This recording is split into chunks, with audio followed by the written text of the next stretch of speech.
लाडकी बहीण योजनेतील एक महत्त्वाची अपडेट आणि ज्या लाडक्या बहिणींची के-वाय-सी चुकलेली आहे, ज्या लाडक्या बहिणींना हप्ता जमा होत नाही, तर त्या लाडक्या बहिणींसाठी ही एक महत्त्वाची अपडेट होणार आहे. तर ज्या लाडक्या बहिणींची के-वाय-सी चुकलेली आहे, हप्ता जमा होत नाही, तर त्या लाडक्या बहिणींनी काय करायचं? तर त्या लाडक्या बहिणींनी आपल्या जवळच्या अंगणवाडीतील सेविकाची भेट घ्यायची आहे आणि आपल्या अंगणवाडीतील सेविका ज्या आहे, त्यांच्याकडे एक यादी आलेली आहे. त्या यादीमध्ये ज्या लाडक्या बहिणींची के-वाय-सी चुकलेली आहे, ज्या लाडक्या बहिणींना हप्ता जमा होत नाही, तर त्यांचं त्या यादीमध्ये नाव आलेलं आहे. तर त्या अंगणवाडीतील सेविका त्या यादीची एक पडताळणी करत आहे आणि तुम्हाला काय करायचं आहे, तर ते मी तुम्हाला या व्हिडिओच्या माध्यमातून सांगणार आहे. पण त्या अगोदर तुम्ही माझ्या YouTube चॅनलवरती नवीन असाल, तर या व्हिडिओला लाईक आणि चॅनलला सबस्क्राईब करून नक्की ठेवा.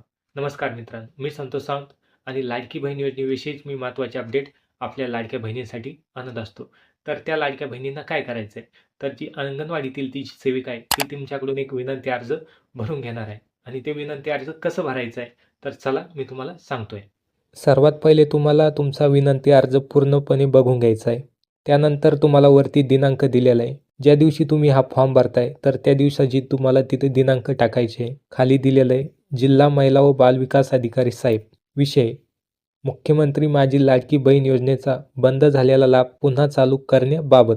ज्या लाडक्या बहिणींचा हप्ता बंद झालेला आहे, तर त्या बहिणींसाठी हा फॉर्म आहे. तर कसा भरायचा आहे?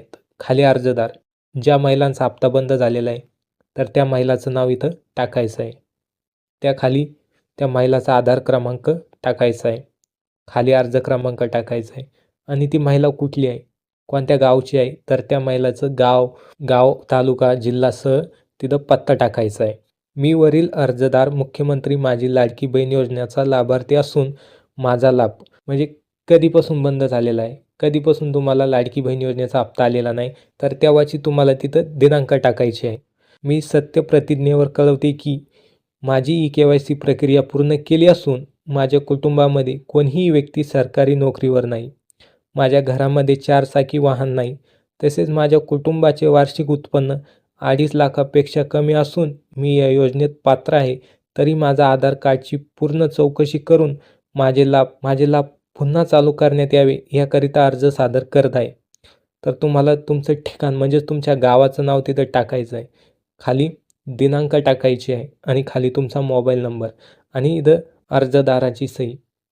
तर तुम्हाला इथे तुमची सही करायची आहे आणि त्यासाठी लागणारे आवश्यक कागदपत्रे कोणते आहेत?